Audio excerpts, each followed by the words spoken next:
வணக்கம் உறவுகளே. இன்றைக்கி பார்த்தீங்கன்னா ஒரு உண்மை நிகழ்ச்சி தான். 2-3 நாளைக்கு முன்னாடி நான் ஒரு கோவில் போயிட்டு வந்துட்டுருந்தேன். அந்த வழியில் பஸ்ஸில் ஒரு பார்த்த நெகிழ்ச்சியான ரொம்ப மனசுக்கு வலி கொடுத்த ஒரு விஷயத்தை தான் நான் ஷேர் பண்ண போகிறேன். இது 100% கொஞ்சம் மனசை பாதிக்கிற விஷயந்தான். என்ன மாதிரி சென்சிட்டிவ் பர்சன்ஸ் இருக்கிறவங்களுக்கு சின்ன விஷயம்லாம் மனசை பாதிக்கிற மாதிரி தான் இருக்கும். கொஞ்சம் ஸ்ட்ராங் பர்சனுக்கு இதெல்லாம் ஒரு இதுவாக எல்லாரும் தான் வலி அனுபவிப்பாங்கன்னு சொல்லுவாங்க. ஆனால் பார்த்திங்கன்னா வாழ்க்கையே ஒரு போர்க்களம், வாழ்ந்து தான் பார்க்கணும் அப்படின்ற ஒரு இதுக்கு தலைப்புக்கு ஏற்ற மாதிரி இன்றைக்கி ஒரு பஸ் டிரைவர் கண்டக்டர் லைஃப்பை ஒரு கிட்டத்தட்ட ஒரு 1.5 மணி நேரம் நான் ட்ராவல் பண்ணேன். அதில் பார்த்த விஷயத்தை தான் உங்ககிட்ட ஷேர் பண்ணிக்க போகிறேன். நான் இது ஷேர் பண்ணது உங்களுக்கு பிடிச்சிருந்தா சப்போர்ட் பண்ணுங்கள். உண்மையாக அது ரொம்ப பிடிக்கும் உங்களுக்கு. ஒரு பஸ்ஸில் பார்த்தீங்கன்னா கண்டக்டர் நம்ம டிரைவர் நம்ம என்ன பண்ணுவோம், டிக்கெட் வாங்குவோம், காசு கொடுப்போம், டிக்கெட்டை வாங்குவோம், ஜன்னலோரம் போயிட்டு வேடிக்கை பார்ப்போம். அவ்வளோதான் நம்மளோட கதை. இதுக்கு நடுவில் பார்த்தீங்கன்னா அந்த டிரைவர் அவரை சார்னே சொல்லலாம். அந்த டிரைவர் சார் ஸ்டேரிங் பிடிச்ச கை இருக்குது பாருங்கள். நம்ம ஊருக்கு போனாலும் சரி 8 மணி நேரம் 10 மணி நேரம் இல்லை ஒரு 1 மணி நேரம் 2 மணி நேரம் நம்ம எங்கே போனாலும் நம்ம ஜாலியாக ஏதாவது ஸ்நாக்ஸ் சாப்பிடுவோம், வேடிக்கை பார்ப்போம், தண்ணி குடிப்போம், புக்கு பார்ப்போம், ஃபோனை நோண்டுவோம். அந்த கை இதுக்கு தான் யூஸ் ஆகும். ஆனால் அந்த டிரைவரோட கைகள் பார்த்திங்கன்னா அந்த ஸ்டேரிங்கை பிடிச்ச மாதிரியே தான் இருக்கும்.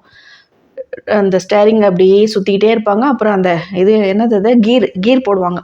இது 2 தான் இருக்கும். கண் வெறிக்க முன்னாடியே பார்த்துட்ருப்பாங்க. சரிங்களா? அவங்களோட லைஃப் இவ்வளோ தான். அதே மாதிரி கண்டக்டரை பார்த்திங்கன்னா அந்த டிக்கெட் கொடுக்குறது. இப்போ முன்னாடி மாதிரி அந்த டிக்கெட்டை கிழிச்சு கொடுக்குறது இல்லாமல் நம்மளுக்கு இப்போ மிஷின் வந்துருச்சு. இருந்தாலும் அந்த டிக்கெட்டை உள்ள சந்துக்குள்ளே பூந்து இப்போ நார்மல் பஸ்ஸாக இருந்தால், ஊர் பஸ்ஸாக இருந்தால் ஃபஸ்ட்டே கொடுத்துருவாங்க. ஆனால் இப்போ நார்மல் லோக்கல் ட்ராவல் பஸ்ஸெல்லாம் எப்படின்னா டிக்கெட்டை போய் கூட்டத்துக்கு நடுவில் இடித்து பொடிச்சு போய் டிக்கெட் எல்லாருக்கும் கொடுத்துட்டு மூச்சு வாங்க திருப்பி அந்த கூட்டத்துலேருந்து கொஞ்சம் நேரம் உட்காருவாங்க. நெக்ஸ்ட் ஸ்டாப்பிங் வந்துடும். திருப்பி என்ன பண்ணுவாங்க, அந்த கூட்டத்துக்கு நடுவில் போய் எழுந்து அந்த டிக்கெட்டை கொடுக்குறது அவங்கள பார்த்தா பாவமாக இருக்கும். இதுக்கு நடுவில் பார்த்திங்கன்னா இந்த அவங்களுக்கு ஃப்ராங்காக சொல்லப்போனால் ஒரு சகோதரியாக சொல்கிறேன். இப்போ நமக்கு ஒரு லேடிஸ் எங்கள் பெங்களூரில் பார்த்திங்கன்னா லேடிஸ் கண்டக்டர் எக்கச்சக்கமாக இருக்காங்க. நம்ம பெங்களூரில் நம்ம தமிழ்நாட்டிலே நிறைய லேடிஸ் கண்டக்டர் வந்துட்டாங்க. ஸோ அவங்க நிலைமையை கொஞ்சம் யோசனை பண்ணி பாருங்கள். ஒரு உமன் ஒரு 40 வயசுக்கு மேலே 50 வயசு நெருங்குற லேடிஸ்க்கே என்ன ஆகுதுன்னா ஒரு 1 ஹவர் அவ்வளோதான் நம்ம நம்மளோட இயற்கை உபாதையை ஸ்டாப் பண்ண முடியும். உண்மையாக சொல்லப்போனால் அதுதான்.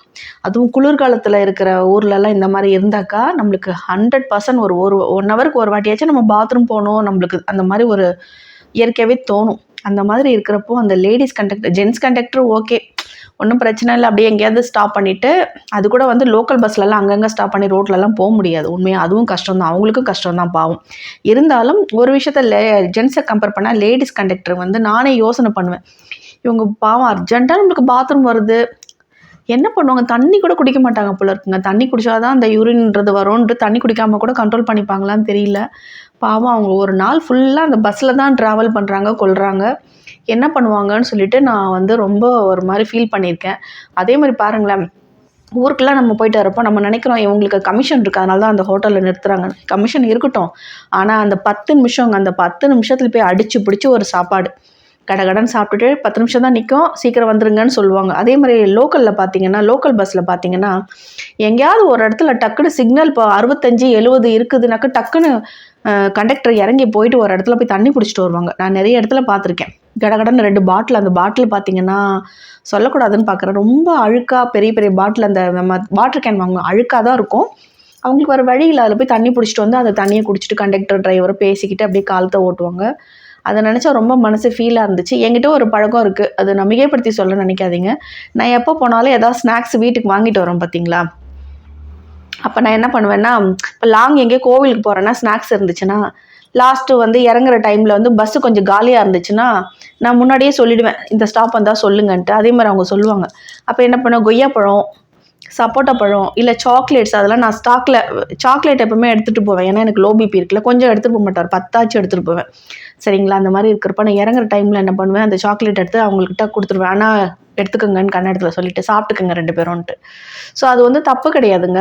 அவங்க பஸ்ஸை விட்டு எங்கே இறங்கி அவங்க ஸ்நாக்ஸ் வாங்குவாங்க, நீங்களே சொல்லுங்கள். ஸ்நாக்ஸ் வாங்க வழி இல்லை, பாத்ரூம் போக வழி இல்லை, ஒரு வேடிக்கை பார்க்க வழியில் கண்டக்டராச்சும் அட்லீஸ்ட் கொஞ்ச நேரம் ஹப்பான்னு மூச்சு வாங்க இப்படி வேடிக்கை பார்த்துட்டு உட்காருவாங்க அந்த ஒரு ஸ்டாப்பிங் வர வரைக்கும். டிரைவர் வந்து சுத்தம். ஒரு பக்கம் பார்த்தீங்கன்னா டிரைவருக்கு மற்ற எந்த வேலையெல்லாம் ஓட்டிக்கிட்டே இருக்கணும். இருந்தாலும் எவ்வளோ வாழ்க்கை ஃபுல்லாக ஒரு பண்டிகை கிடையாது.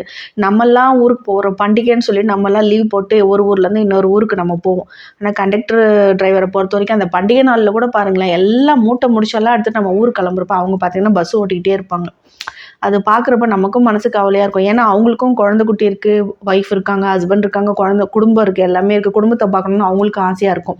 ஸோ அந்த பண்டிகை நாளில் அவங்களால போக முடியாது. வேணும்னா அதுக்கு வந்து ஆல்டர்னேட்டிவ் இன்னொரு நாள் வேணால் அவங்க எடுத்துக்கலாம். அந்த மாதிரி தான் அன்றைக்கி என்ன பண்ணேன். அப்படி தான் எனக்கு வந்து உள்ளே பார்த்திங்கன்னா நான் இங்கேருந்து வீட்டில் போகிறப்பவே நான் அடிக்கடி கல்கி பகவான் அந்த கொஞ்சம் தள்ளி தள்ளி இருக்கும் பூஜை. நாங்கள்லாம் ஒரு செட்டாக எல்லோரும் கிளம்புவோம். அந்த மாதிரி போகிறப்போ கொஞ்சம் ஸ்நாக்ஸு ஏன்னா அங்கே கிடைக்குமோ கிடைக்காதோ நம்மளுக்கு வேணுமேனு சொல்லி எல்லாமே எடுத்துகிட்டு போயிருந்தேன். ஆரஞ்சு பழம், அப்புறம் வந்து சாக்லேட்டு, எள்ளு உருண்டை, அப்புறம் வேறு என்ன எடுத்துகிட்டு வந்தேன், அப்புறம் வேறு ஏதோ ஒரு மிட்டாய்னு நினைக்கிறேன், அந்த புளிப்பு மிட்டாய், அப்புறம் வேறு இன்னொன்று கூட எடுத்துகிட்டு போனேன், என்னன்னு ஞாபகம் இல்லை. சரிங்களா, இதெல்லாம் எடுத்துகிட்டு போனேன். ஸோ பார்த்திங்கன்னா நான் இப்போ ரீச் ஆக வேண்டிய இடம் பார்த்திங்கன்னா கொஞ்சம் அவுட் ஆஃப் சிட்டி. பார்த்திங்கன்னா பஸ்ஸு காலியாகிடுச்சு. கண்டக்டர் டிரைவர் ஒரு 7-8 பேர் தான் இருப்போம் பஸ்ஸில். ஒரு 4-5 லேடிஸு, ஒரு 4-5 ஜென்ட்ஸ் இவ்வளோ தான் இருப்போம். பார்த்தா அவங்களுக்குள்ளே டிஸ்கஸ் பண்ணிகிட்ருக்காங்க. ஊரில் லேண்ட் வாங்கினேன், எப்படி கட்ட போகிறேன்னு தெரியல, போய் பார்க்கக்கூட முடியல, எனக்கு வந்து லீவு கிடைக்கல அப்படின்னு கன்னடத்தில் பேசிகிட்டு இருக்காங்க. அது கேட்டால் எனக்கே கஷ்டமாக போச்சு. நான் உடனே என்ன பண்ணேன், இறங்க போகிறேன். உடனே வந்து அண்ணா 1 நிமிஷம்னு சொல்லிவிட்டு இதை எடுத்து கொடுத்துட்டு, சும்மா கொடுத்தா தப்பாக நினைப்பாங்க. சிலவங்க அது ஈஸியாக டேக் இட் ஈஸியாக எடுத்துப்பாங்க. ஒரு சிஸ்டராக கொடுத்தோன்ட்டு. சிலவங்க நமக்கு என்ன கொடுத்தாங்க, நம்மளை பார்த்து பரிதாபப்படுவாங்களே, எதுவும் நினைக்கக்கூடாதுன்னு சொல்லிட்டு, உண்மையாக எனக்கு கடவுள் கோவிலுக்கு தானே போயிட்டு இருந்தேனால ஆனால் பிரசாதம்னு சொல்லிட்டு கொடுத்துட்டேன். பிரசாதம்ண்ணா தேங்க்ஸ்மான்னு சொல்லிட்டு உடனே குடுன்னு எடுத்துகிட்டு போயிட்டு, நீங்கள் நம்பவே மாட்டீங்க, குடுன்னு ஃப்ரண்ட்டில் உட்காந்து அந்த ஆரஞ்சு பழத்தை 2 ஆரஞ்சு பழம் பெருசாக இருந்த பெரிய பழம் கடகடன்னு சொலையெல்லாம் உரிச்சு டிரைவருக்கு கொஞ்சம் கொடுக்குறாரு. அவர் கொஞ்சம் எடுத்து சாப்பிட்டுக்கிட்டே இருக்காருங்க. அதை பார்க்குறப்ப எனக்கு அவ்வளோ ஒரு ஆத்ம திருப்தியாக இருந்துச்சு. ஏன்னு கேட்டிங்கன்னா 1 hour ட்ராவல் பண்ணுறதுக்கே நம்ம எதையாவது தூக்கிட்டு போவோம். லேடிஸை பொறுத்த வரைக்கும் ஜென்ஸ் எல்லாம் எடுத்துகிட்டு போக மாட்டாங்க எனக்கு தெரிஞ்சு. லேடிஸ் ஒரு குழந்தை குட்டியை எடுத்துகிட்டு போனாலும் சரி, என்ன மாதிரி கொஞ்சம் வயசானவங்களாக இருந்தாலும் சரி, ஏதாவது ஹேண்ட்பேக்கில் போட்டு எடுத்துக்கிட்டு தான் போவோம். வாட்டர் பாட்டிலேருந்து நான் இளநீர் கூட ஊற்றி எடுத்துகிட்டு போவேன். ஏன்னா எனக்கு பயம். ஏதாவது பஸ்ஸில் போனாலே என்ன சொல்கிறது, வெயிலில் போனால் நம்மளுக்கு திடீர்னு வந்து என்ன சொல்கிறது, ஹீட் ஆகிடும், பாடி ஹீட் ஆகிடும். சப்போஸ் வந்து மயக்கம் வந்துடும். அதனால் இளநீர் இருந்தால் இளநீரை கூட உடச்சி ஊற்றி எடுத்துகிட்டு போயிடுவேன் அந்த மாதிரி. ஸோ அந்த பழத்தை அவங்க ரசித்து சாப்பிட்றப்ப என் கண்ணில் தண்ணியே வந்துடுச்சுங்க உண்மையில். ஏன்னா அவ்வளோ ஒரு ஹாப்பியாகிடுச்சு எனக்கு மனசு. அது அந்த ஒரு நாள் தான் நான் வந்து ஒரே ஒரு நாள் தான் அது பண்ணேன். ஆனால் எனக்கு வந்து அவ்வளோ ஒரு இதுவாச்சு. அதனால் நம்ம வந்து ட்ராவல் பண்ணுற டைமில் நம்ம வந்து கண்டக்டர் டிரைவராக நம்ம கூட பிறந்த மாதிரி தான் நினைக்க போகிறோம். எல்லாம் வந்து பெரியவங்க தான், அதில் ஒர்க் பண்ணுறவங்கலாம் எக்ஸ்பீரியன்ஸாக தான் இருப்பாங்க. எப்படி இருந்தாலும் பரவாயில்ல, நம்ம மனசு தான் காரணம். நம்ம எதாவது ஷேர் பண்ணி கொடுக்கலாம் அவங்களுக்கு. சாப்பிடுங்க, நம்ம கூட பிறந்தவங்க இருந்தால் கொடுக்க மாட்டோமா, அந்த மாதிரி தயவு செஞ்சு கொடுக்கலாம். அதில் தப்பு ஒன்றும் கிடையாது. நீங்கள் எதாவது ஸ்நாக்ஸ் வச்சுருக்கீங்க, எக்ஸ்ட்ரா இருக்குன்னா ஆனால் வாங்கிக்கிங்க, தம்பி வாங்கிக்கிங்கன்னு சொல்லி சாப்பிடுங்கண்ணா அப்படி சொல்லி கொடுக்கலாம். ஏன்னா வெட்டுன்னு போகிறது, அவங்க ஏதோ ஒன்று சாப்பிட்டுட்டு கொண்டுட்டு பஸ் ஓட்டிட்டு டிக்கெட் கொடுத்துட்டே இருப்பாங்க. இது என்னோடய கருத்து. எனக்கு வந்து இது ரொம்ப ஒரு நெகிழ்ச்சியான இதுவாக இருந்துச்சு. ஏன்னா அவங்கள பற்றி நான் யோசனை பண்ணிக்கிட்டே இருந்தேன். எல்லார பற்றியும் யோசிக்கலாம். நம்ம வந்து எங்கே பார்க்குறோமோ அதை பற்றி தான் நம்ம பேச முடியும் இல்லைங்களா. நிறைய பேர் கஷ்டப்பட்டுட்டு தான் இருக்காங்க. ஒவ்வொரு தொழிலில் ஒவ்வொருத்தருக்கும் ஒவ்வொரு மாதிரி கஷ்டம். ஸோ அன்றைக்கி பார்த்த நிகழ்வை தான் நான் உங்ககிட்ட ஷேர் பண்ணுறேன். அவங்க கண்ணில் அந்த எள்ளு உருண்டையை கூட கடிச்சு சாப்பிட்டாங்கங்க. அது எப்படி சொல்கிறதுனே தெரியல. ஏன்னா அவங்க கண்டக்டர் உட்காந்துருக்காங்கன்னா அவருக்கு ஆப்போசிட் சைடில் இருக்க சீட்டில் தான் நான் உட்காந்துட்டு இருந்தேன். ஸோ அவங்க சாப்பிட்றத பார்த்தேன். எனக்கு அதில் ஒரு சின்ன ஒரு ஹாப்பி கிடச்சிது. ஸோ இந்த விஷயம் வந்து உங்கள்கிட்ட ஷேர் பண்ணணுச்சு. அதுவும் இல்லாமல் நம்மளுக்கு ஒரு 2 hour போனாலே பாடி ஹீட் ஆகிடுதுங்க. ஒரு 3 hour போனாலே, ஊருக்கெல்லாம் போனீங்கன்னா பார்த்தீங்களா, நம்மளுக்கு எண்ணெய் வச்சு குளிச்சுருவோம். எஸ்பெஷலி எல்லாருமே பண்ணுவோம். கண்டினியூவாக அவங்க பஸ்ஸு ஓட்டிகிட்டு இருக்காங்க. அவங்க காலம் ஃபுல்லாக அவங்களோட வேலையே அந்த பஸ்ஸு ஓட்டுறது, பஸ்ஸுக்குள்ளேயே தான் அவங்களோட வாழ்க்கை. கிட்டத்தட்ட அவங்களுக்கு ஒரு 80 வருஷம் வாழ்க்கை ஆயுள் காலம் இருந்துச்சுன்னா அதில் வந்து எப்படி ஒரு 40-50 வருஷம் வந்து அவங்களோட ஆயுள் காலம் வந்து அந்த பஸ்ஸுக்குள்ளே தாங்க இருக்குது. சரிங்களா. சில சமயம் மட்டும்தான் வீட்டில் இருக்குது அவங்களுக்கு. ஸோ அவங்களுக்கு பாடி எவ்வளோ ஹீட் ஆகும். நிறைய பேருக்கு பாவம் நம்ம வந்து இந்த கார் ஓட்டினாலே இது உங்களுக்கு ஹீட் ஆகிடுச்சு, பைல்ஸ் ப்ராப்ளம் வந்துடும் அப்படின்னு நம்ம ஜென்ஸ் எல்லாம் யோசிப்பாங்களே. இப்போ இந்த கண்டக்டர் டிரைவர் நிலைமை என்ன ஆகும் சொல்லுங்கள். அதே மாதிரி டிரைவிங் பண்ணிகிட்டே இருந்தால் பேக் பெயின் வந்துடும், ஸ்பைனல் கார்டு ப்ராப்ளம் வரும்னு சொல்கிறாங்க. ஆனால் இப்போ கண்டக்டர் டிரைவரோட நிலைமை என்ன, ஆட்டோ டிரைவரோட நிலைமை இல்லை, எல்லாமே ஒன்று தான். கடவுள் தான் காப்பாற்றணும் உண்மையில். ஆட்டோ டிரைவருங்க கூட பாவப்பட்டவங்க தான் உண்மையில். சரிங்களா? ஆட்டோ டிரைவருங்க என்ன பண்ணலான்னா, ஒரு ஓரத்தில் வண்டியை போட்டுட்டு அட்லீஸ்ட் அவங்க வந்து ஜாலியாக படுத்துப்பாங்க. நான் நிறைய இடத்துல பார்த்துருக்கேன். ரெஸ்ட் எடுப்பாங்க. நினச்ச இடத்துல ஹோட்டலில் போய் சாப்பிட்லாம். ஆட்டோ டிரைவரை இதில் நம்ம இது சேர்க்க முடியாது. ஏன்னா அவங்களும் கஷ்டப்படுறாங்க. இருந்தாலும் அவங்களுக்கு வந்து ஒரு ஃப்ரீனஸ் இருக்குது. ஒரு சவாரி இறக்கி விட்டுட்டா அவங்க நினச்ச இடத்துல போய் சாப்பிட்லாம். மரத்தடியில் போட்டு கொஞ்சம் ரெஸ்ட் எடுக்கலாம் அடுத்த சவாரி வர வரைக்கும் அந்த மாதிரி. ஆனால் பஸ் டிரைவருங்க அது பண்ணவே முடியாது. அது லோக்கல் பஸ்ஸு ஓட்டுறவங்களால சுத்தமாக பண்ண முடியாதுங்க பாவம்.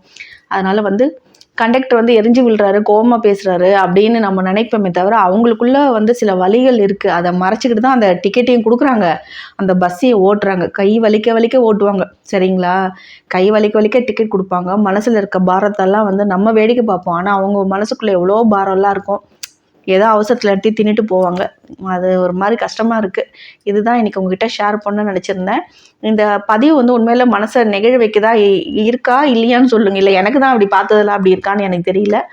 ஓகேவா? இந்த கதை புடிச்சிருந்தா லைக் பண்ணுங்க, சப்ஸ்கிரைப் பண்ணுங்க. உங்க ஃப்ரெண்ட்ஸுங்களுக்கெல்லாம் ஷேர் பண்ணுங்க. நன்றி. வணக்கம்.